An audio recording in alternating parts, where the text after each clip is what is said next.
One of the consequences of the accident was to bring about the redesign of racing circuits the world over. Tamburello became a left-right chicane, forcing the drivers to slow down. But as of 2:17 on Sunday, May the 1st, 1994, it was still a severe and unforgiving test of the defining property of a Formula One car: the ability to corner at almost unbelievable speed.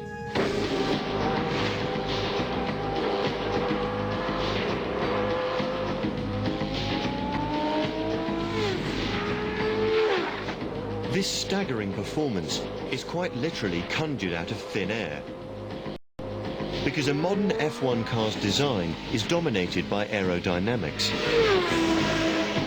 As strange as it may seem, a machine such as this is not so much a car, but an aeroplane flying upside down, very, very close to the ground.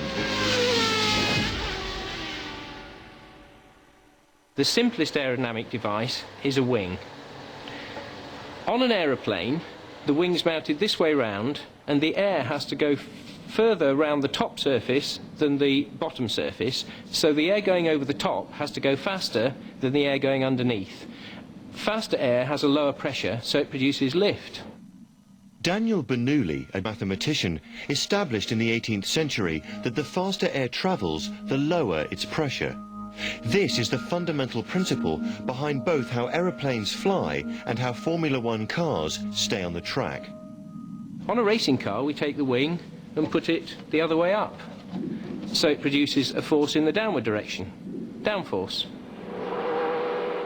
Downforce is the holy grail for modern race car designers, because it pushes the car, and therefore the tyres, into the track, increasing their grip by as much as a factor of 4.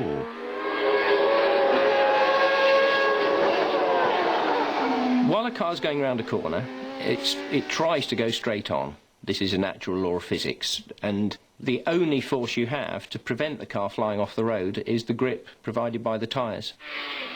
All other things being equal, a car with 4 times its own weight in downforce will be able to corner 4 times faster than one with no downforce at all. It's this downforce-assisted grip that enables an F1 car to take a corner like Tamburello flat out, the engine turning at nearly 14,000 RPM. Travelling at almost 200 miles an hour, 11.2 seconds into lap 7, the car is crushed into the tarmac by nearly 4 times its own weight in downforce, generating huge grip. Just as a fighter pilot feels G-force during a turn, Senna felt this force pulling at him. Sensors on board indicated a reading of 3.62 G, or 3.62 times the force of gravity. If something went wrong now, the car would literally fly off the road. At this exact moment, 1.6 seconds before impact, something did go wrong. F1 star Michele Alboreto, who died in a crash after filming this interview, believed he knew what happened to Senna. It's a dangerous corner because if you have a failure in the car, it was the wall very, very close in the high-speed part of the track. But I'm sure, because I know, because I had the same crash that Ayrton had in the same place, I know that you can go out in this corner only if you have a mechanical failure on the car. If the car had broken, the responsibility for the death of the sport's greatest driver would rest with his team. The very idea sent a shockwave. When Ayrton Senna was killed in 1994 at the San Marino Grand Prix in northern Italy, the multi-million-pound sport would never be the same again.